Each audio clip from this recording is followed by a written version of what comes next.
કેમ છો બાલ મિત્રો? આપણે અહીંયા વનસ્પતિની જાણકારી મેળવીએ આ પાઠની અંદર. આજે આપણે 5મા સેશનમાં જઈ રહ્યા છીએ.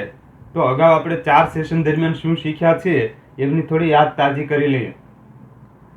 અગાઉ આપણે જે વનસ્પતિ છે એમને સામાન્ય રીતે 3 ભાગમાં વિભાજિત કરી હતી. એક છોડ, ક્ષુપ અને વૃક્ષ. એમાં કેટલીક વનસ્પતિના જે પ્રકાંડ છે એ નબળા હોય છે, પોતે એ આધાર પૂરો પાડી શકતા નથી, મજબૂતાઈથી ટકી શકતા નથી. તો એવા પ્રકાંડવાળી વનસ્પતિ છે એ જમીન ઉપર ફેલાઈને વિકાસ પામે તો એને ભૂપ્રસારી કહીએ. આવી જ વનસ્પતિ જો પાછી વૃક્ષ ઉપર કોઈ વનસ્પતિને વીંટળાઈને આગળ વધે, દિવાલ ઉપર ચડે તો એને આપણે વેલા પણ કહેતા હોઈએ છીએ.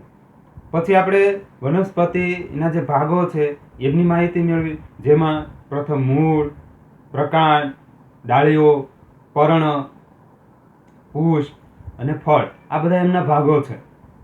બરાબર. એમાં જો આપણે પહેલો જોઈએ, શરૂઆત ક્યાંથી થાય? મૂળથી થાય. મૂળ એ વનસ્પતિનો જમીનની અંદર રહેલો ભાગ છે. એનું કાર્ય શું હોય તો કે એ જમીન સાથે વનસ્પતિને મજબૂતાઈથી જકડી રાખે છે. અને બીજું કાર્ય એમનું તો કે ખનિજ ક્ષારો અને પાણી એ જમીનમાંથી શોષણ કરે અને વૃક્ષના જુદા જુદા ભાગો સુધી પહોંચાડવાનું કાર્ય એ મૂળ કરે છે. શોષણ કરવાનું કાર્ય કોણ કરે છે? મૂળ કરે. મૂળના 2 પ્રકાર જોયા આપણે, ચોટી મૂળ અને તંતુ મૂળ. પછી પ્રકાંડની વાત કરીએ તો પ્રકાંડ છે જમીનની બહાર રહેલો વનસ્પતિનો ભાગ છે. પ્રકાંડના કાર્યો ક્યાં ક્યાં છે તો કે મૂળ દ્વારા શોષાયેલું પાણી અને ખનિજ ક્ષારો ને એ વનસ્પતિના અલગ અલગ ભાગો, પર્ણ, ડાળીઓ તરફ એ વહન કરાવે.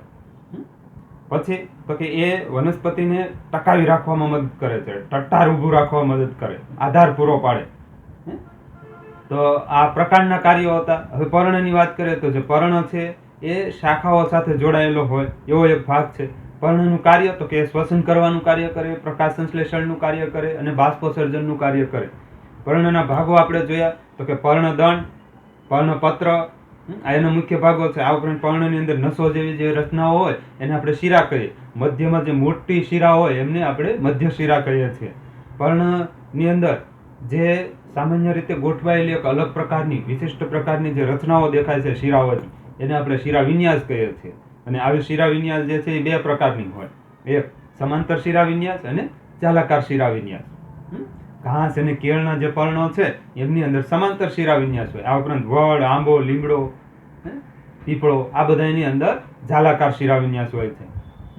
પછી મૂળ અને આ પર્ણ એમની બંનેની વચ્ચે પણ કંઈક સમાનતા રહેલી છે. આ શિરા વિન્યાસને આધારે એમની વચ્ચે સંબંધ રહેલો છે. એ પણ આપણે જોયો કે ભાઈ સામાન્ય રીતે જે તંતુ મૂળ ધરાવતી વનસ્પતિ છે એમના પર્ણો સમાંતર શિરા વિન્યાસ ધરાવે છે. તંતુ મૂળ ધરાવતી વનસ્પતિના પર્ણો એ સમાંતર શિરા વિન્યાસ ધરાવે અને ચોટી મૂળ ધરાવતી વનસ્પતિના પર્ણો છે એ જાલાકાર શિરા વિન્યાસ ધરાવે છે. એ સંબંધ પણ આપણે જોયો. બરાબર. પછી અહીંયા એક સૌથી મહત્વનો મુદ્દો આપણે હવે સમજવો છે કે ભાઈ વનસ્પતિ જે છે એના મૂળ, પ્રકાંડ અને પર્ણો એ ખોરાકનો સંગ્રહ કરે છે. અને આવા મૂળ, પ્રકાંડ અને પર્ણો એ માસલ હોય છે, માસલ બનેલા હોય છે. આપણે એમની માહિતી મેળવવી છે વિદ્યાર્થી મિત્રો કે ભાઈ કેટલીક વનસ્પતિના, અહીં લખજો, કેટલીક વનસ્પતિના પર્ણો, પ્રકાંડ અને મૂળ માસલ હોય છે. બરાબર. એટલે કે એ ખોરાકનો સંગ્રહ કરે છે એમ આપણે કહી શકીએ. એટલે કે તે ખોરાકનો સંગ્રહ કરે છે એમ આપણે કહી શકીએ. એની અંદર ખોરાકનો સંગ્રહ થાય, મૂળ, પ્રકાંડ ને પર્ણ.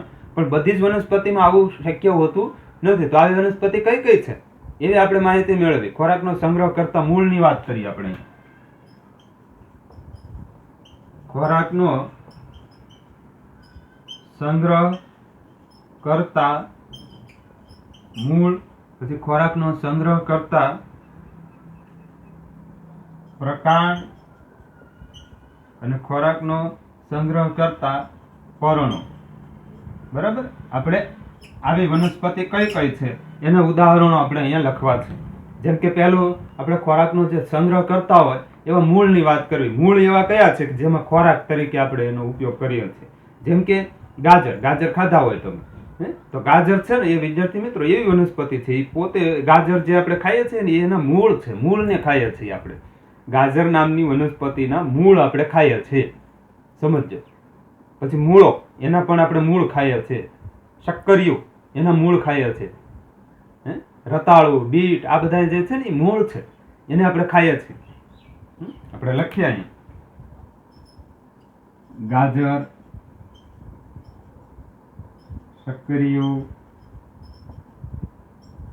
બીટ, રતાળું, મૂળો, આ બધા યાદ રાખજો કયું મૂળ પ્રકારની વનસ્પતિ છે જેને આપણે ખોરાક તરીકે ઉપયોગ કરીએ છીએ. પછી બટાટા છે, સુરણ છે, આદુ છે, હળદર છે, આ બધી જ વનસ્પતિ જે છે એ આપણે એના પ્રકાંડનો ઉપયોગ કરીએ છીએ. અહીં લખીએ પ્રકાંડ તરીકે વપરાતી હોય એ વનસ્પતિ. બટાટા, સુરણ, આદુ, બટાટા, સુરણ, આદુ. હજી તમે શાકની અંદર ન હોય તો ન ચાલે, ખીચડીમાં ન નાખો તો ન ચાલે. એ કઈ વસ્તુ છે? હળદર. હળદર એ કેવી હોય છે? એની હળદરથી એક પ્રકારનું પ્રકાંડ છે અને એને આપણે ખોરાક તરીકે વાપરીએ છીએ. આપણે લખીએ હળદર. પછી પર્ણો તરીકે જેને વાપરતા હોય આપણે, એવી વનસ્પતિ કઈ છે? પર્ણ તરીકે જેને વાપરીએ, જેના પર્ણો આપણે ખોરાકમાં લઈએ છીએ, એવી વનસ્પતિ. તો કે ડુંગળી છે, લસણ છે, કોબીજ, આ બધી વનસ્પતિ ને આપણે પર્ણ તરીકે એમને ખાઈએ છીએ, એના પર્ણોને આપણે ખાઈએ છીએ. ડુંગળી, લસણ,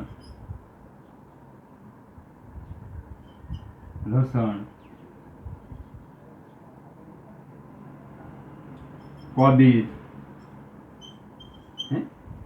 એના પર્ણોને આપણે ખોરાકમાં ઉપયોગ કરીએ છીએ. એટલે આવી વનસ્પતિના પર્ણો જે છે એ માંસલ હોય અને ખોરાકમાં વપરાય.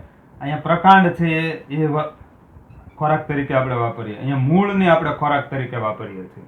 એટલે આ કોઠો યાદ રાખજો તમે, ખાસ બહુ મહત્વનું છે. અહીંયા તમને એમ પૂછી લેવામાં આવે કે ભાઈ ડુંગળી છે એ ખોરાક તરીકે વપરાય છે, તો શું એ પર્ણ છે, મૂળ છે કે પ્રકાંડ છે?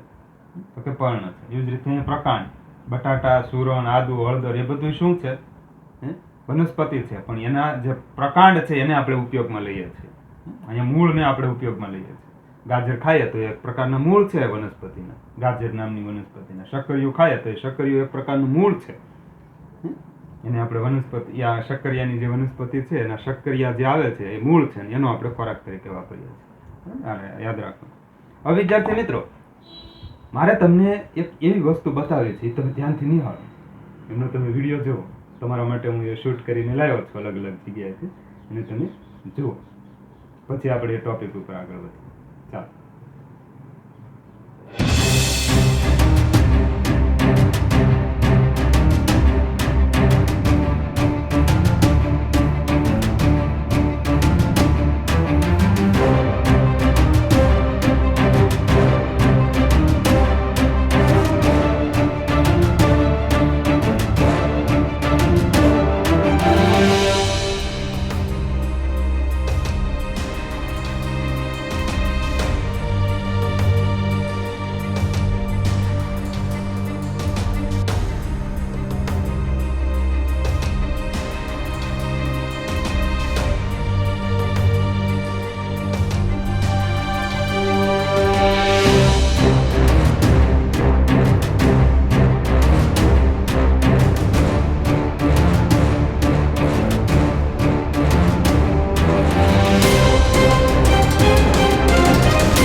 જોયું વિદ્યાર્થી મિત્રો, અહીંયા આપણને શું બતાવવામાં આવ્યું હતું?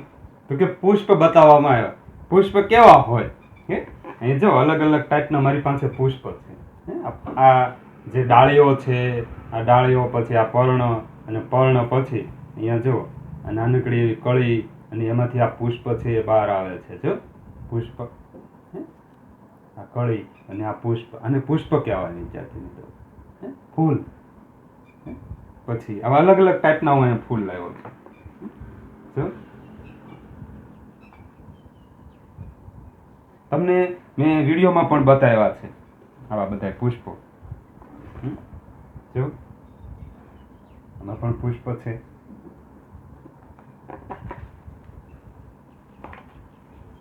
ગુલાબનું પુષ્પ છે.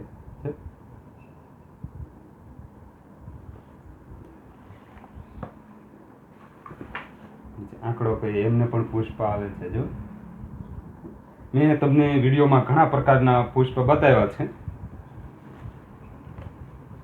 તમે ધ્યાનથી નિરીક્ષણ પણ કર્યું છે. અહીંયા જો ધતુરાનું પુષ્પ છે આ.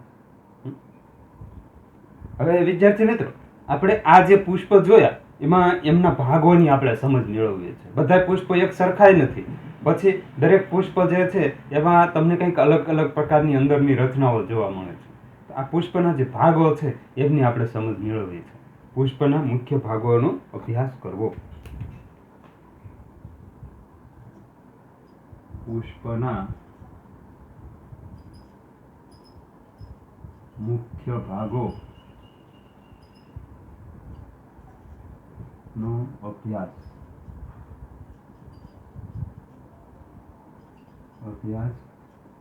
કરવો. બરાબર. આ જે છે એ તમારી સ્વાધ્યાય પોથીમાં છે. આ પ્રશ્ન જે મારા ખ્યાલ પ્રમાણે આપણી જે પ્રવૃત્તિનો જે વિભાગ છે એમાં છેલ્લી પ્રવૃત્તિ જે છે એ આ છે કે ભાઈ પુષ્પના વિવિધ ભાગો છે એનો આપણે અભ્યાસ કરવાનો છે. તો એના માટે કઈ કઈ સાધન સામગ્રી જોશે? તો કે અલગ અલગ ટાઈપના પુષ્પોની જરૂર પડશે જે આપણી પાસે છે. સાધન સામગ્રી તો કે અલગ અલગ પ્રકારના પુષ્પો. પછી આપણે બિલોરી કાચ,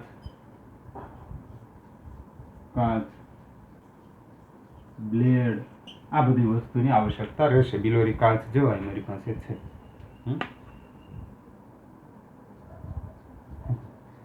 ફેરફાર દેખાય છે? મારું મોઢું કવડું દેખાય છે. હું દેખાવ છું તમને? હવે જોવા જઈએ.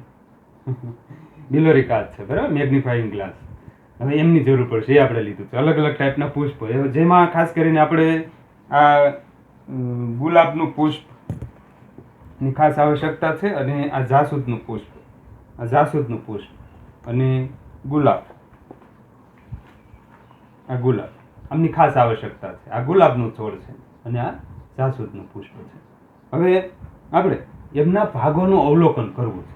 બિલોરી કાચ વડે એમના મુખ્ય ભાગો આપણે જોવા છે. ચાલો, એમાં પહેલા આપણે જાસૂદ લઈએ. જાસૂદનું ફૂલ હું અહીંથી તોડીશ. જો આ ડાળીથી છે ત્યાંથી તોડું છું. હવે આ જાસૂદનું જે પુષ્પ છે એમના આપણે અલગ અલગ ભાગો આપણે જોવા છે. તો તમે અહીં જોઈ શકો વિદ્યાર્થી મિત્રો, અહીંયા જે આ જાસૂદ છે ને એમને ધ્યાનથી નિહાળો. આ જે છે ને આ ગ્રીન કલરનો જે તમને ભાગ દેખાય છે, આ એ ગ્રીન કલરનો ભાગ એને આપણે વજ્રપત્ર કહીએ છીએ. શું કહીએ છીએ? વજ્રપત્ર. અને આ જે પાંદડીઓ જે દેખાય છે તમને, આ હું અહીંથી તોડીશ. જો ઘણી બધી છે આવી પાંદડી. આને આપણે દલપત્ર કહેવાય. શું કહેવાય? દલપત્ર. દલપત્ર. આમનું કામ શું હોય દલપત્રનું? તો કે જે કીટકો હોય ને એમને એ આકર્ષે. શા માટે આકર્ષે આપણે જોવાના છીએ. પછી આ જે અહીંયા વજ્રપત્ર છે, ગ્રીન કલરની જે પાંખડીઓ દેખાય છે અહીંયા પુષ્પની ફરતી, આ જે છે એ ફરતી હોય, બરાબર, એને વજ્રપત્ર કહેવાય. એ જ્યારે કળી સ્વરૂપે પુષ્પ હોય ત્યારે એમને રક્ષણ આપે. અહીંયા મારી પાસે તમે જુઓ તો આ જે પુષ્પ છે ને એ જુઓ કળી સ્વરૂપે છે. હજી ધતુરાનું જે પુષ્પ છે એમાં જુઓ આ કળી, આ પુષ્પ છે ને આ કળી છે. હજી આ રક્ષણ કોણ આપે છે આમને? તો કે આ જે વજ્રપત્ર છે એ એમને અત્યારે રક્ષણ આપે છે. પછી વિદ્યાર્થી મિત્રો, આ જે પુષ્પ છે, આ પુષ્પની અંદર આપણે આમને વજ્રપત્ર કહીએ, આમને દલપત્ર કહીએ. સાથે સાથે અહીં વચ્ચેના ભાગમાં તમે જો નિરીક્ષણ કરો ને તો અહીંયા તમને કંઈક દેખાય છે. જો વચ્ચેના ભાગમાં આ સ્ત્રીકેસર અને પુંકેસર છે. શું છે? સ્ત્રીકેસર અને પુંકેસર. હા, આ વચ્ચેનો ભાગ સ્ત્રીકેસર અને પુંકેસર. બરાબર. હવે વિદ્યાર્થી મિત્રો, અહીંયા આ જે પુષ્પને તમે નિહાળી રહ્યા છો એમાં આ જે વજ્રપત્ર છે એને આપણે ગણી શકીએ છીએ, એમની સંખ્યા ગણી શકીએ. પછી એમનો રંગ કેવો છે? તો કે લીલો છે. પછી તો કે આ દલપત્રો જોઈએ તો દલપત્રની સંખ્યા ગણી શકીએ, 1 2 3 4. ટૂંકમાં એ બધા મુક્ત છે. વજ્રપત્રો મુક્ત છે, દલપત્રો મુક્ત છે, એમને ગણી શકીએ છીએ આપણે. સાથે સાથે વચ્ચેના ભાગમાં તમે જુઓ, આ જે ભાગ દેખાય છે ને એને સ્ત્રીકેસર અને પુંકેસર કહેવાય. સ્ત્રીકેસર અને પુંકેસર. તો એ પણ અલગ અલગ ભાગોમાં અહીંયા તમે જોઈ શકો છો. એ કેવા છે? મુક્ત છે, અલગ અલગ છે. જો બધાય હું તમને હમણાં બિલોરી કાચ વડે બતાવીશ. જાસૂદ છે એનું પુષ્પ તમને બિલોરી કાચ વડે નિરીક્ષણ કરાવીશ. ચાલો.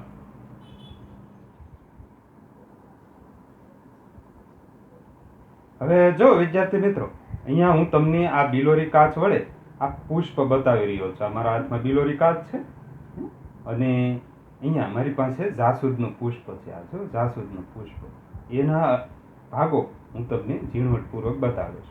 અહીંયા આ પુષ્પમાં જે લીલા રંગનો ભાગ દેખાય છે, આ ભાગ છે ને એમને આપણે વજ્રપત્ર કહીએ. શું કહીએ છીએ? વજ્રપત્ર. આ ગ્રીન કલરનો જે મારા હાથમાં પકડેલો ભાગ છે ને એમને વજ્રપત્ર કહેવાય. અને એ કળી સ્વરૂપે જ્યારે પુષ્પ હોય ત્યારે એમને રક્ષણ આપવાનું કાર્ય કરે. અને પછી આ જે પિંક કલરનો જે ભાગ દેખાય છે એને દલપત્રો કહેવાય. આને દલપત્રો કહેવાય. જો આને આપણે ગણી પણ શકીએ છીએ. જો અલગ અલગ છે બધી પાંખડીઓ, પુષ્પની પાંખડીઓ જેને આપણે ટૂંકમાં કહેતા હોઈએ. આ દલપત્રો છે. એ કીટકોને આકર્ષવાનું કાર્ય કરે. પછી એમની વચ્ચે તમે જુઓ, આ પીળા રંગનો જે આખો ભાગ દેખાય છે દાંડલી સ્વરૂપે, જો બહુ નિરીક્ષણ કરો તમે બારીકાઈથી તો ખ્યાલ આવશે. પીળા રંગનો ભાગ છે ને આખી દાંડલી, એ સ્ત્રીકેસર અથવા પુંકેસર જેને કહી શકીએ. એમાં ઉપર જે પીળો ભાગ છે એ પરાગરજ છે. અને એ જે આખી રચના તમને દેખાય છે દાંડલી જેવી, એ સ્ત્રીકેસર અથવા પુંકેસર એમાં હોય છે. બરાબર. એને બહુ બારીકાઈથી જોઈએ તો આપણે એને ઓળખી શકીએ કે પુંકેસર કોને કહેવાય, સ્ત્રીકેસર કોને કહેવાય. આપણે સ્ત્રીકેસર અને પુંકેસરના વિવિધ ભાગોનો પણ આપણે અભ્યાસ કરવાના છીએ. ત્યારે આપણને ખ્યાલ આવશે કે ભાઈ જે પુંકેસર હોય એમને પરાગાશય હોય અને સ્ત્રીકેસર હોય અને પરાગાસન હોય. બરાબર છે? તમે જોઈ શકો સ્ત્રીકેસર અને પુંકેસર છે. તો આપણે આ પુષ્પના વિવિધ ભાગો આપણે આમાં જોયા અને હવે આપણે એને કોષ્ટક દ્વારા સમજણ મેળવવાનો પ્રયાસ કરીએ વિદ્યાર્થી મિત્રો. ચાલો. તો વિદ્યાર્થી મિત્રો, આપણે અહીંયા પુષ્પનું અવલોકન કર્યું અને આ અવલોકન આપણે કોષ્ટકમાં લખવાનું છે. તો કે આ જે પુષ્પ છે અલગ અલગ ટાઈપના મારી પાસે અહીંયા જાસૂદ છે, ગુલાબ છે, પછી અહીંયા આ ધતુરો છે. આ બધાને અલગ અલગ પુષ્પો હું લઈને આવ્યો છું. બરાબર. ઘણા પ્રકારના મારી પાસે પુષ્પો છે અને આ પુષ્પોનું આપણે અવલોકન કરવું છે. તો આપણે લખીએ ત્યાં કે ભાઈ આ પહેલું તો આપણે જાસૂદનું પુષ્પ લઈએ. જાસૂદ લખીએ. જાસૂદ. હવે એમાં દલપત્રની સંખ્યા કેટલી છે? આ જે પાંખડીઓ છે ને એને દલપત્ર કહીએ આપણે. એની સંખ્યા કેટલી છે એમ ગણવાની છે. આ દલપત્ર એ કેટલા છે જાસૂદના ફૂલ? તો કે એ અલગ અલગ હોઈ શકે. આપણી પાસે જે દલપત્ર છે એમાં ઘણી બધી સંખ્યા છે. બરાબર. તો આપણે એપ્રોક્સ અહીંયા લખીએ કે ભાઈ દલપત્રો જે છે એમની સંખ્યા અહીંયા 5 છે એમ લખીએ. દલપત્રની સંખ્યા કેટલી છે? 5. હવે એનો રંગ કેવો છે ભાઈ? આ જાસૂદનો, કારણ કે આ પુષ્પ છે ને વિદ્યાર્થી મિત્રો, એ અલગ અલગ ટાઈપના હોય છે. જાસૂદના પુષ્પની અંદર પણ પ્રકાર આવે. દેશી પુષ્પ હોય, પછી વિલાયતી પુષ્પ હોય, બરાબર. બહારનું પુષ્પ હોય તેમાં તમે આ દલપત્ર તમે ગણો તો ઘણા બધા તમને જોવા મળે, પણ આને પાછળ રાખીને તમે જુઓ ને તો અહીંયા જુઓ 1, 2, 3, 4 અને 5. ક્લિયર? જુઓ 1, 2, 3, 4 અને 5. પછી અંદરની સાઈડમાં બીજા 5, એની અંદર બીજા 5, એની અંદર બીજા 5, એમ હોઈ શકે. પરંતુ આપણે અહીંયા દલપત્રની સંખ્યા 5 લખી. હવે એનો રંગ કેવો છે? દલપત્રનો રંગ કેવો છે? લાલ. કેવો છે? લાલ અથવા ગુલાબી લખી શકીએ, અને લાલ લખીશું આપણે. દલપત્રનો રંગ લાલ છે. પછી આપણે જોઈએ કે એના વજ્રપત્રોની સંખ્યા કેટલી છે? 1, 2, 3, 4 અને 5. વજ્રપત્ર કેટલા છે? 5. એમનો રંગ કેવો છે? આ વજ્રપત્ર એમનો રંગ કેવો છે? તો કે લીલો. લીલો. શું વજ્રપત્ર જોડાયેલા છે કે જુદા જુદા? તો કે જુદા જુદા છે, કારણ કે વજ્રપત્ર જો આપણે આમ કરીને અલગ કરી શકીએ છીએ. જો વજ્રપત્ર, આ વજ્રપત્ર અલગ કરી શકીએ છીએ. વજ્રપત્ર જુદા જુદા છે. ઓકે, જુદા જુદા. પછી પુંકેસર ની પાંખડી સાથે જોડાયેલા છે કે મુક્ત છે?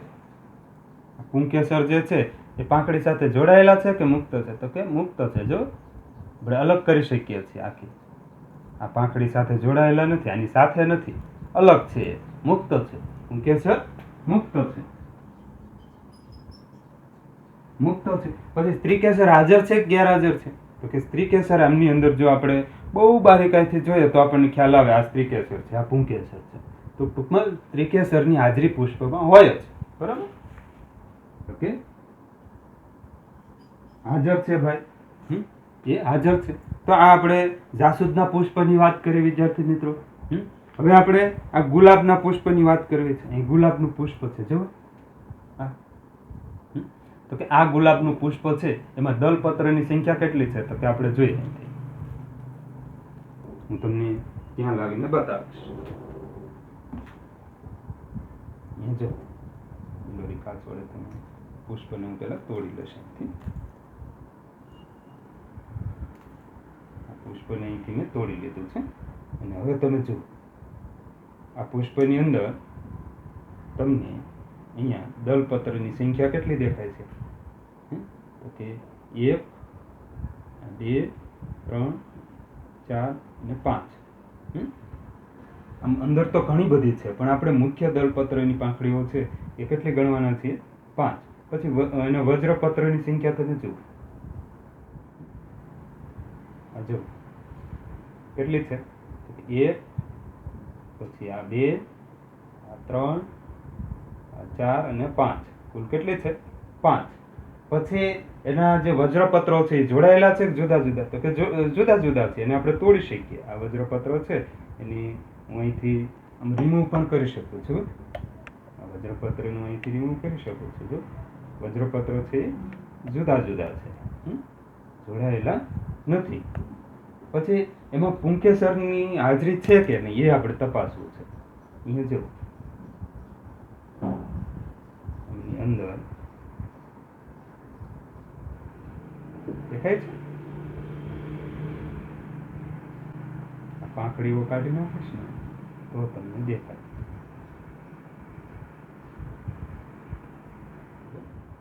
આ પુંકેસર છે વિદ્યાર્થી. દોરી કાચ વડે તમે નિરીક્ષણ કરો, દેખાય છે? આ જે વચ્ચે તમને દેખાય છે ને એ સ્ત્રીકેસર અને પુંકેસર છે વિદ્યાર્થી.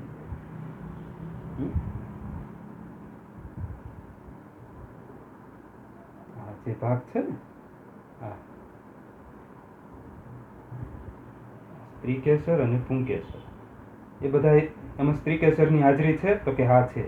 પછી આમાં પુંકેસર જે છે એ પાંખડી સાથે જોડાયેલા છે કે અલગ અલગ છે? તો કે અલગ અલગ છે, બરાબર. એટલે આપણે એ પણ લખી શકીએ કે અલગ છે.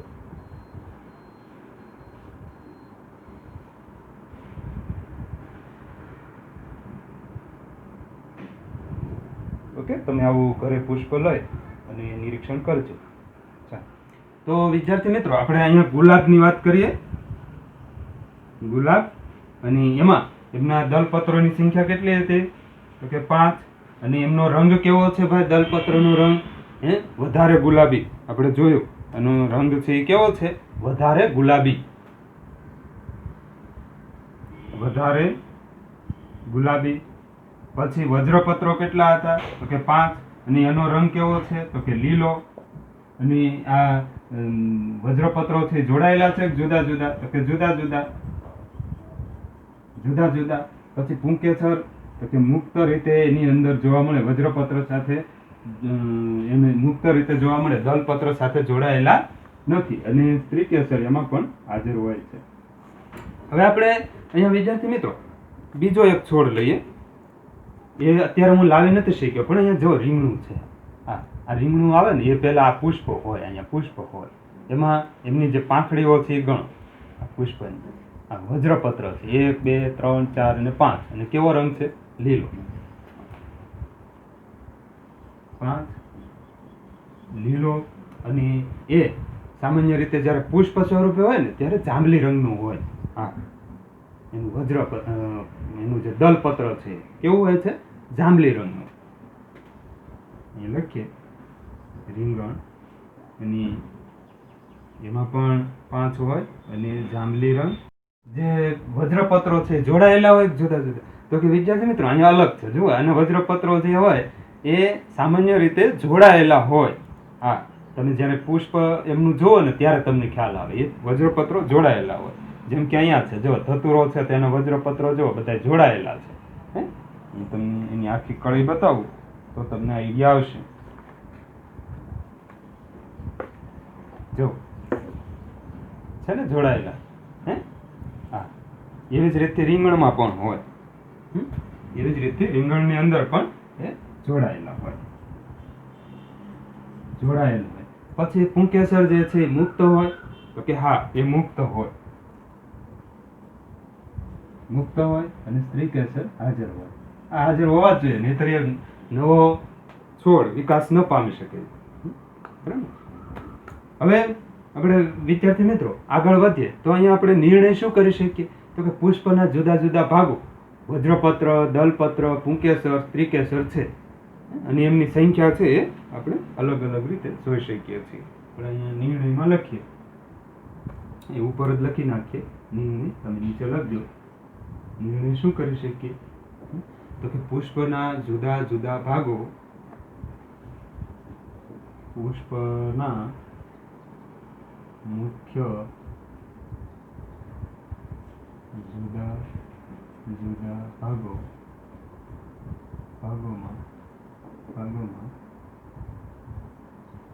વજ્રપત્ર, દલપત્ર, પછી સ્ત્રીકેસર, પુંકેસર હોય છે. બરાબર. આ એના મુખ્ય ભાગો છે વિદ્યાર્થી મિત્રો. અને દરેક પુષ્પમાં એમની જે સંખ્યા છે એ તમને કંઈક ને કંઈક અલગ અલગ જોવા મળતી હોય છે. બરાબર. એ આપણે લખતા નથી અત્યારે. ચાલો, હવે આપણે આગળ વધીએ.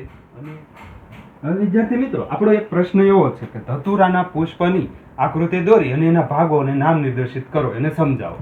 પુષ્પના વિવિધ ભાગો એના દ્વારા સમજવાના છે.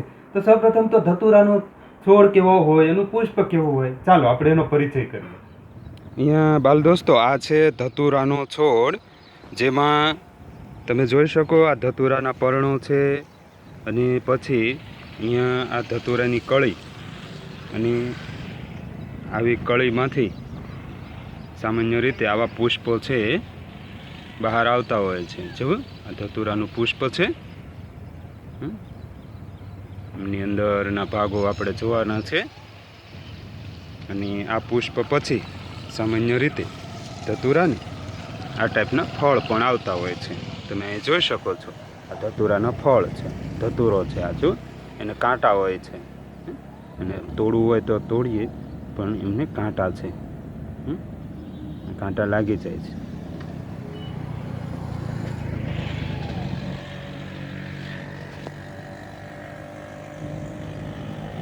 પછી સામાન્ય રીતે આ કળી છે, અને આ કળીમાંથી સૂર્યપ્રકાશ મળે આ કળીને અને એમનો યોગ્ય વિકાસ થાય એ સમયે એમાંથી આ ટાઈપના પુષ્પ બહાર આવતા હોય છે.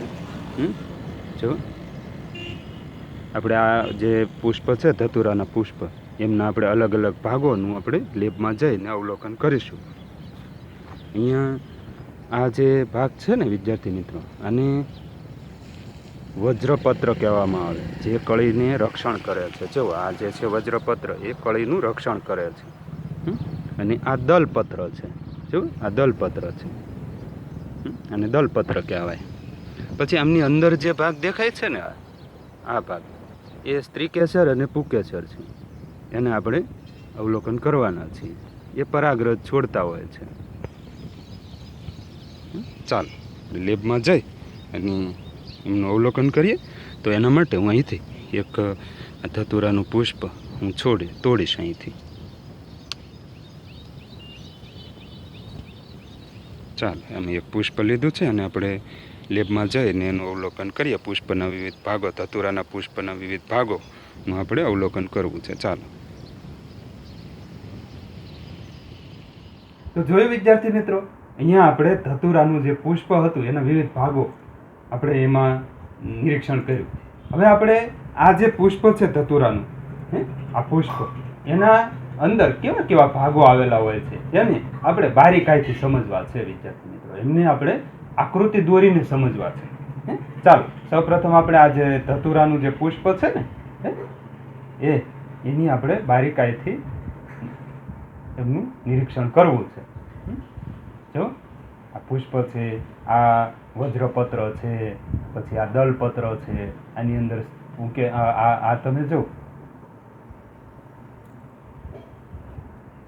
આ જે પુષ્પ છે એમાં આ જે છે એ પુંકેસર છે. હા, અને આ જે ગોળ ભાગ દેખાય છે એ સ્ત્રીકેસર છે. તમને હું ત્યાં લાવીને બતાવીશ. એક પુષ્પ અહીંયા, આ જે પુષ્પ છે એમને હું અહીંથી તોડી લઈશ. પુષ્પને મેં અહીંથી તોડ્યું. હવે આ પુષ્પમાં તમે જો, આ પુષ્પમાં અહીંયા આ જે નીચેનો ભાગ છે ને, આ પુષ્પ દંડ કહેવામાં આવે આમને. અને અહીંયા આ પુષ્પાસન કહેવાય. વચ્ચેનો જે ભાગ છે પુષ્પાસન છે. પછી આ વજ્રપત્ર છે, આ લીલા કલરનું જે આખું છે એ વજ્રપત્ર છે. આ વજ્રપત્ર છે. પછી આપણે આ જે સફેદ રંગનો જે ભાગ છે આખો, આ સફેદ, એને દલપત્ર કહેવામાં આવે. શું કહેવામાં આવે? આ દલપત્ર છે. જો આ દલપત્ર છે. પછી એની અંદર તમે જુઓ, દલપત્રને આપણે કાઢ્યું તો એમાંથી આપણને આ વિદ્યાર્થી મિત્રો, આ સ્ત્રીકેસર અને પુંકેસરને તમે આ દલપત્રની વચ્ચેના ભાગમાં તમે જોઈ શકો છો. આપણે દલપત્રને રિમૂવ કરી નાખીએ અહીંથી. હવે આપણે આમાં જોઈએ, આમાં સ્ત્રીકેસર કોણ છે ને પુંકેસર કોણ છે. હવે અહીંયા તમે આ જે ભાગ જોઈ રહ્યા છો ને, આ જેને મેં પકડ્યું છે અત્યારે, જુઓ આ સ્ત્રીકેસર છે. અને બાકીના આ જે છે આ ચાર, એ કેવા છે? પુંકેસર છે. જો આ પરાગરજ છોડે, અહીંયા પરાગાશય આવેલું હોય છે, એ પરાગરજ છોડે. અને અહીંયા આ પરાગાસન આવેલું હોય સ્ત્રીકેસર. આ પરાગરજ જે છે અહીંયા આવે અને પછી એ પરાગ નલી વાટે અહીંયા અંદર સ્ત્રીકેસરની અંદર જે બીજાશય આવેલું હોય ત્યાં સુધી એ પહોંચે. તો અહીંયા નિરીક્ષણ કરીએ આપણે આ પુંકેસર અને આ સ્ત્રીકેસર. ચાલો, એવું પુંકેસર કેવો હોય અને સ્ત્રીકેસર કેવો હોય બિલોરી કાચ વડે આપણે જોઈએ.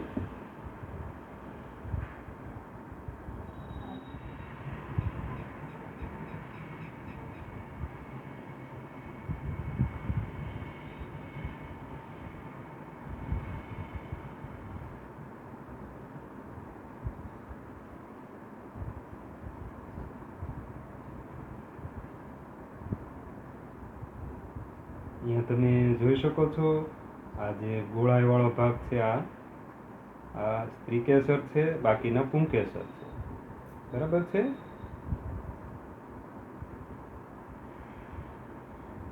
સ્ત્રીકેસર વિકેસર છે, બાકીના પુંકેસર છે. તો જોયું વિદ્યાર્થી મિત્રો, આપણે ધતુરાના પુષ્પનું બારીકાઈથી ગિલોરી કાચ વડે અવલોકન કર્યું. હવે આપણે એમની નામ નિદર્શન વાળી આકૃતિ દોરી લઈએ. ધતુરાનું પુષ્પ આપણે અહીંયા દોરીએ.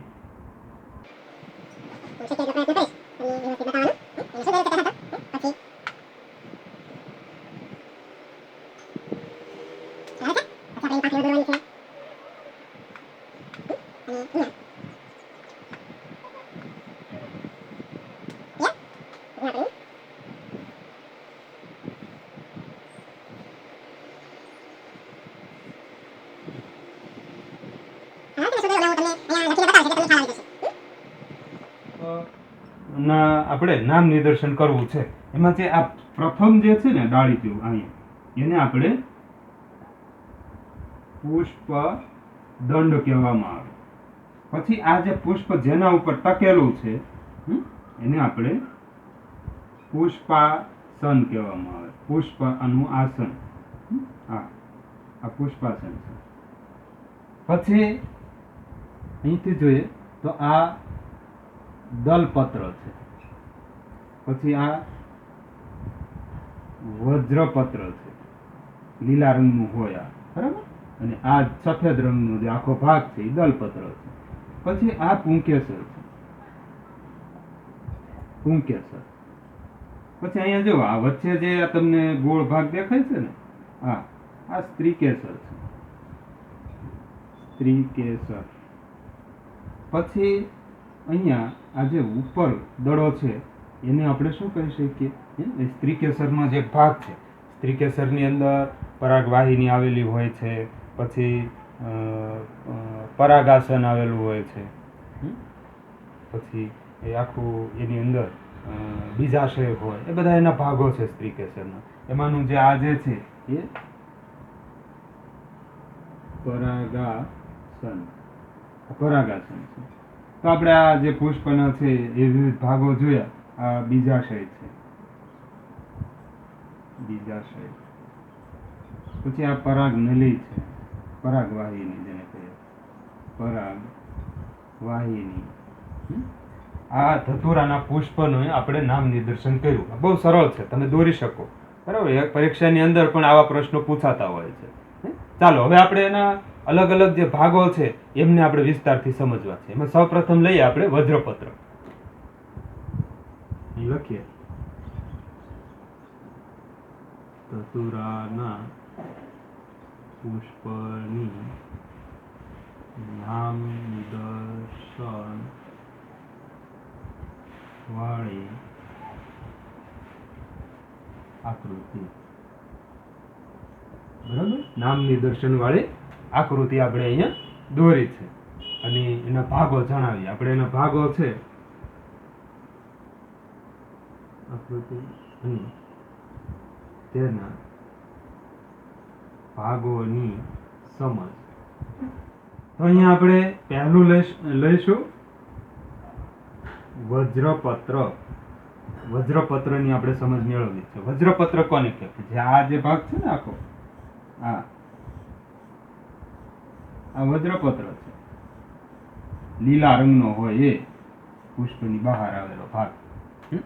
પુષ્પની બહારના ભાગમાં આવેલો પર્ણ જેવો ભાગ છે એવી રચનાને આપણે શું કહીએ છીએ? વજ્રપત્ર કહેવાય. અને વજ્રપત્ર ભેગા મળી અને એક આખું ફરતું વજ્ર ચક્ર બનાવે અને એ લીલા રંગનો હોય.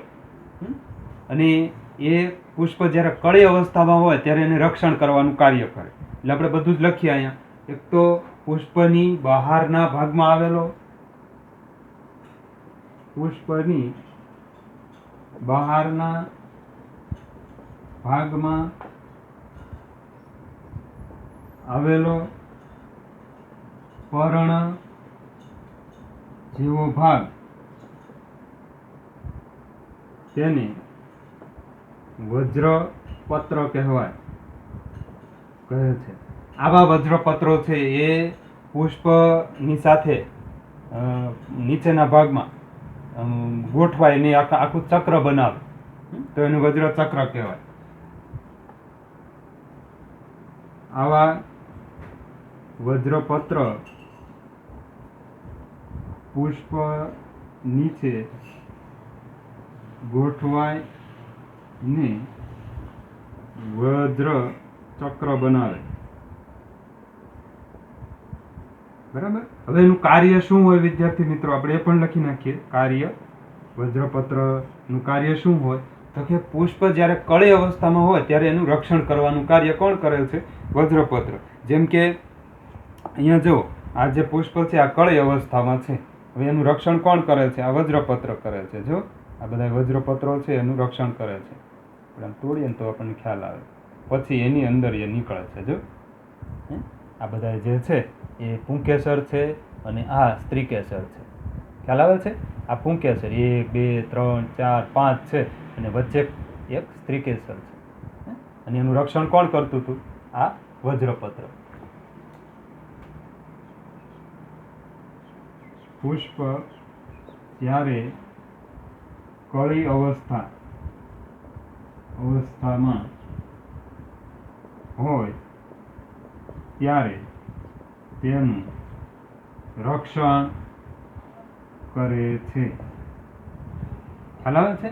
કળી અવસ્થામાં હોય ત્યારે પુષ્પની અંદરના જે ભાગો છે એ નાજુક ભાગો એનું એ રક્ષણ કરે. પુષ્પ જ્યારે કળી અવસ્થામાં હોય ત્યારે તેના અંદરના ભાગોનું રક્ષણ કરે. આપણે એમ લખીએ. ચાલો. ત્યારે તેના અંદરના નાજુક ભાગોનું રક્ષણ કરે છે. હાલો, આ લખી નાખો. આ વજ્રપત્રની વાત થઈ. હવે આપણે દલપત્રની વાત કરીએ વિદ્યાર્થી મિત્રો. દલપત્ર એટલે શું? પોઝ કરીને લખી નાખો ઝડપથી. દલપત્ર. બીજું દલપત્ર. આ દલપત્ર કયું છે તો કે આ જે સફેદ રંગનો જે આખો ભાગ તમને દેખાય પુષ્પની અંદર, અહીંયા તમે જુઓ તો આ દલપત્ર છે. આ દલ પાંદડીઓ, આ દલપત્ર છે. અને આ ધતુરાનું પુષ્પ હોય તો એમાં આ જે સફેદ રંગની જે પાંદડીઓ છે એ દલપત્ર છે. આ દલપત્ર શું કહેવાય તો કે વજ્રપત્ર જે છે ને એની અંદરના ભાગે પુષ્પાસનની ચક્રકાર રીતે ગોઠવાયેલી જે આખી રચનાઓ છે, પાંદડીનો સમૂહ છે, એને આપણે સામાન્ય રીતે દલપત્ર કહેતા હોઈએ છીએ. વજ્રપત્રની અંદરના ભાગે તો કે જે આ વજ્રપત્ર છે એમની અંદરના ભાગે, જો અંદરનો ભાગ છે ને આ વજ્રપત્રની, એની અંદરના ભાગે પુષ્પાસન. આ પુષ્પાસન, આ જે આખું પુષ્પાસન જે છે અહીં નીચે, આને આપણે પુષ્પાસન કહીએ. પુષ્પાસન સાથે પુષ્પાસન પર ચક્રકારે ગોઠવાયેલી આખી પાંદડીઓની રચના અંદરના ભાગે પુષ્પાસન પર, આ પુષ્પાસન જે છે એમના ઉપર પુષ્પાસન પર ચક્રકારે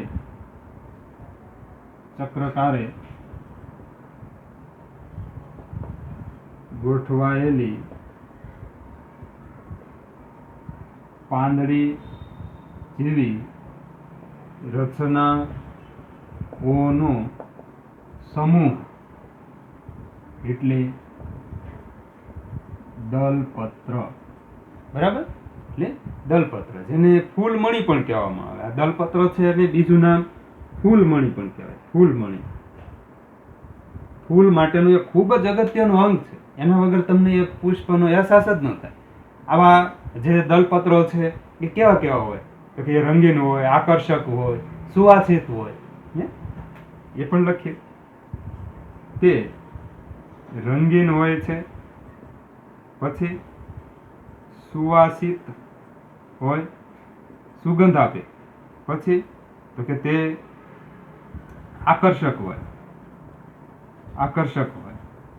એ જોઈને બધા એના તરફી ખેંચાય. એનું કાર્ય શું હોય છે તો કે એ જ્યારે પુષ્પ છે એને જ્યારે પરાગનયન કરવું હોય તો એ પરાગરજ બીજા પુષ્પ સુધી પહોંચવી જોઈએ. તો એને પહોંચાડવા માટેનું કાર્ય કોણ કરે તો કે વિવિધ પ્રકારના કીટકો, માખી છે, ભમરો છે, એ બધા એના ઉપર બેસે, એના પગ સાથે, આ પાંખો સાથે, અને એમ પરાગરજ ચોંટી જાય અને પછી બીજા પુષ્પ ઉપર જાય, એટલે ત્યાં એ ખરે, એટલે ત્યાંના સ્ત્રીકેસર ઉપર એ પડે. તો આ જે કીટકો છે એને પુષ્પ તરફ આકર્ષવાનું કાર્ય પરાગનયન માટે એ આ દલપત્રો કરે. તે કીટકોને પોતાના તરફ આકર્ષી પરાગનયન કરવા માટેનું કાર્ય કરે. કાર્ય લખીએ આપણે. કાર્ય તે કીટકોની પોતાના તરફ આકર્ષી પરાગનયન કરવાનું કાર્ય કરે. બરાબર, લખો. હવે દલપત્ર છે એ પુષ્પની જે વજ્રપત્ર છે એની અંદરના ભાગે પુષ્પાસન પર ચક્રકારે ગોઠવાયેલી રચના છે, પાંદડી જેવી, અને તે રંગીન હોય, સુવાસિત હોય અને આકર્ષક હોય છે. એનું કાર્ય તો કે તે કીટકોને પોતાના તરફ આકર્ષે છે અને પરાગનયન કરવામાં પુષ્પને મદદરૂપ થાય છે. એટલે દલપત્ર પુષ્પનું ખૂબ જ મહત્વનું અંગ છે. હવે આપણે આગળ સ્ત્રીકેસર અને પુંકેસરની વાત કરીએ.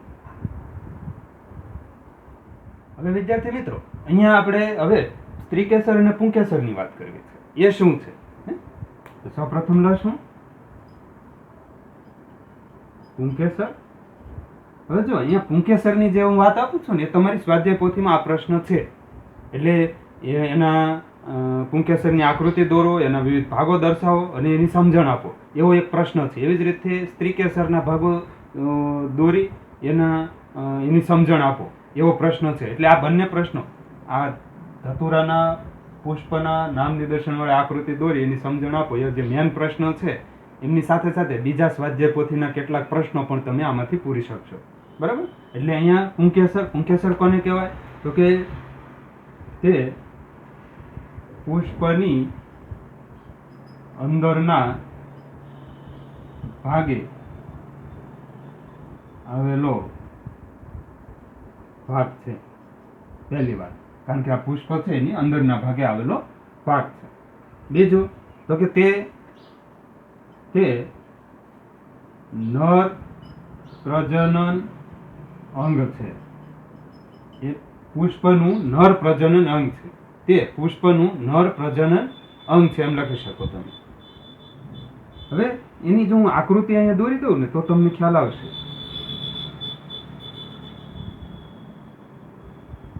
હવે મેં આમ આકૃતિ દોરી છે, જો, અને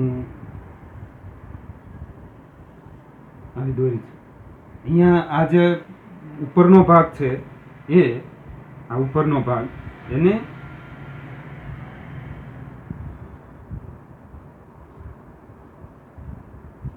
પરાગાશય કહેવાય, અને આને તંતુ કહેવાય. તંતુ કહેવાય. અને આ આખી જે છે એને પુંકેસર. આ પુંકેસરની આકૃતિને દોરી છે. હવે અહીંયા જુઓ, આ જે પુંકેસર છે એના કેટલા ભાગો થયા? તંતુ અને પરાગાશય. અહીં લખીએ પુંકેસર ના મુખ્ય ભાગો કેટલા છે? તો કે એક પરાગાશય અને બીજું તંતુ. બરાબર. હવે આમાં પરાગાશય નું કાર્ય શું છે એ આપણે લખીએ. તો કે પુંકેસરની ઉપર કોથળી જેવો ભાગ, પુંકેસરની ઉપરના ભાગે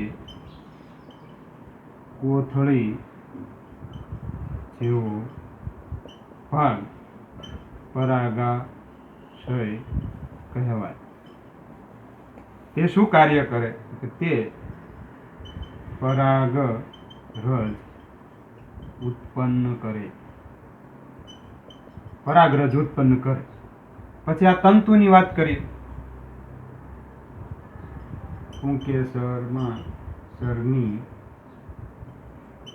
પરાગાશયની નીચેનો દાંડી જેવો ભાગ તંતુ કહેવાય. ખ્યાલ આવે છે? આ આખી પુંકેસરની વાત થઈ. આ પુંકેસરનું કામ શું? તો કે એ નર પ્રજનન અંગ છે. પુષ્પનું નર પ્રજનન અંગ છે. તે પરાગરજ ઉત્પન્ન કરે. ક્યાં ઉત્પન્ન થાય? તો કે પરાગાશયમાં. અને એ સ્ત્રીકેસર ઉપર સ્થાપિત થાય તો એ બીજમાં રૂપાંતર થતું હોય છે. ચાલો હવે આપણે સ્ત્રીકેસરની વાત કરીએ. આ પ્રશ્ન તમારી સ્વાધ્યાય પોથીમાં છે. આ લાલ કલરનું જે મેં લખ્યું છે ને એ ગોતી લેજો.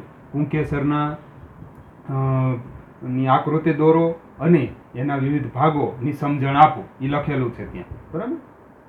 ચાલો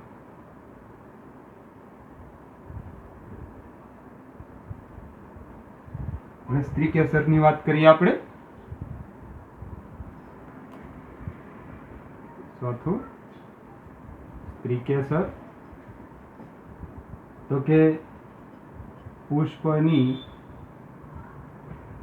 અંદરના ભાગે આવેલું અંગ. તે પુષ્પનું માદા પ્રજનન અંગ છે. તેના ભાગોમાં એક તો પરાગાસન,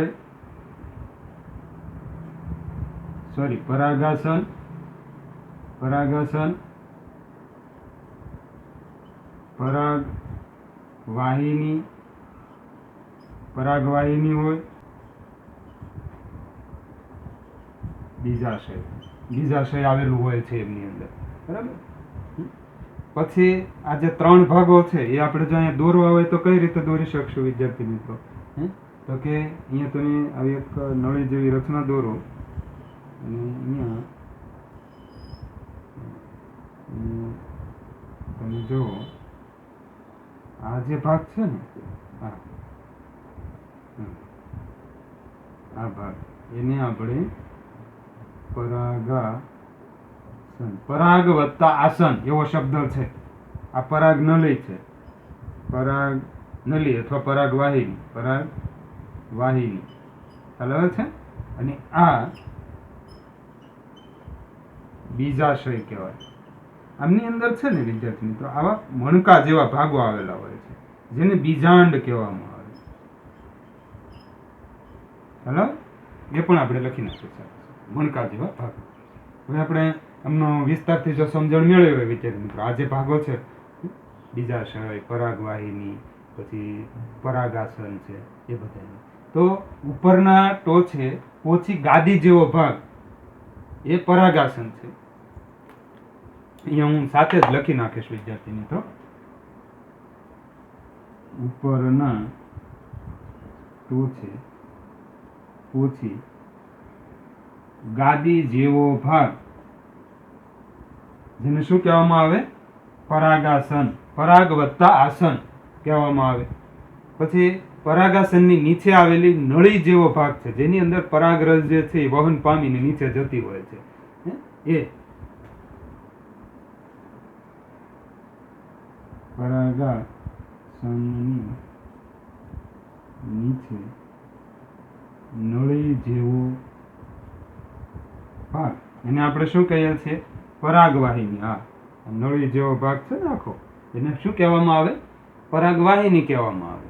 અને એ સ્ત્રીકેસરનો સૌથી મહત્વનો જે ફૂલેલો ભાગ છે આખો બીજાશય એની સાથે એ જોડાયેલો હોય છે.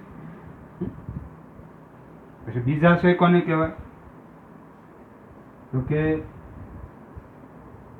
સ્ત્રીકેસરનો નીચેનો ફૂલેલો ભાગ બીજાશય કહેવાય. હા, એ છે ને નળીનો નીચેનો ફૂલેલો ભાગ એ બીજાશય છે.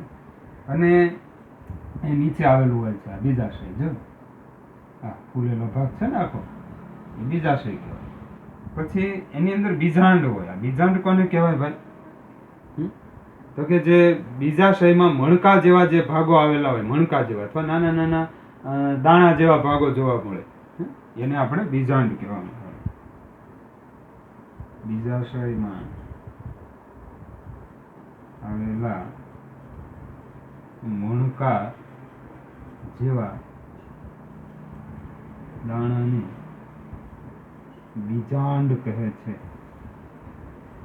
બહુ સિમ્પલ છે આ બધી વસ્તુ આખી, જો તમે એને બારીકાઈથી જુઓ તો. તો આ જે પ્રશ્ન છે એ પણ તમારી સ્વાધ્યાય પોથીમાં અલગથી આપેલો છે.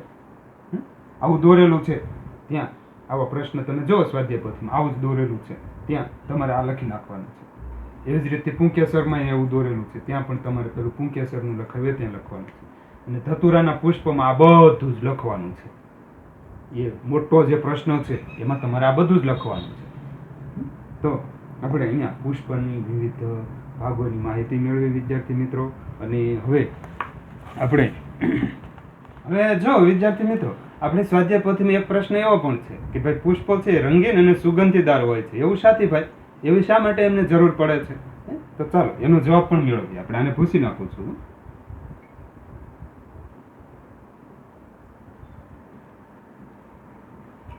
આપણે અહીંયા સ્ત્રીકેસર અને પુંકેસરની વાત કરી, તો એ ત્યાં ખૂબ મહત્વના અંગો સાબિત થશે.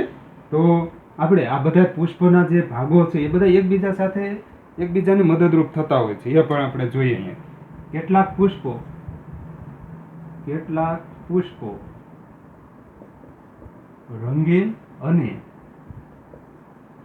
સુગંધી હોય છે. શાથી? અથવા કારણ આપો. આવું શા માટે ભાઈ? તો કે જે પુષ્પ હોય એમાં રંગીન અને સુગંધીદાર પુષ્પ હોય ને એ કીટકોને આકર્ષે, અને આ કીટકો જે છે એ પેલા પુષ્પ ઉપર બેસે. એટલે પુષ્પની અંદર રહેલી જે પુંકેસર જે છે એના જે પરાગાશય છે, એમાં જે પરાગરજ ઉત્પન્ન થઈ હોય એ આ કીટકોના પગે ચોંટી જાય અથવા પાંખો સાથે ચોંટી જાય, અને એ કીટક બીજા પુષ્પ ઉપર જાય એટલે એ પરાગરજ એ ત્યાં શિફ્ટ થશે, અને એ પરાગરજ એ બીજા પુષ્પ ઉપર ખરે, એટલે સ્ત્રીકેસર ઉપર એ ખરે, એટલે સ્ત્રીકેસર એ પરાગરજને ગ્રહણ કરશે, અને એમાંથી એ નવા પુષ્પ અથવા નવા બીજનું રૂપાંતર થશે એની અંદર. સમજે છે? આપણે લખીએ રંગીન અને સુગંધીદાર પુષ્પો કીટકોને આકર્ષે. બરાબર? પહેલી વાત એક તો એને આકર્ષે. હવે કીટકો જો એમના તરફ આકર્ષાય તો પરાગ એ પુષ્પ ઉપર બેસે. કીટકો પુષ્પ પર બેસે છે. તેથી પુંકેસર ના પરાગાશયમાં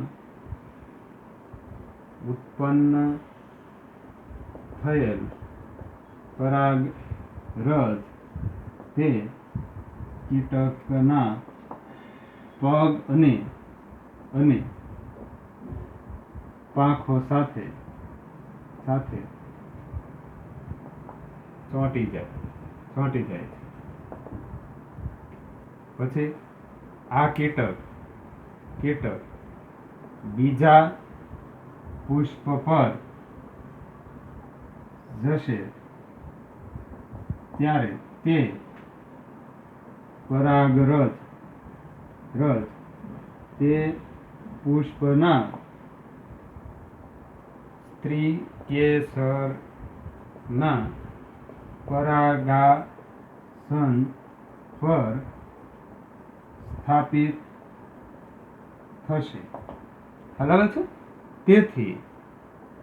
તેથી નવા બીજનું નિર્માણ શક્ય બની છે. બરાબર? આ માટે કેટલાક પુષ્પો રંગીન અને સુગંધીદાર હોય છે.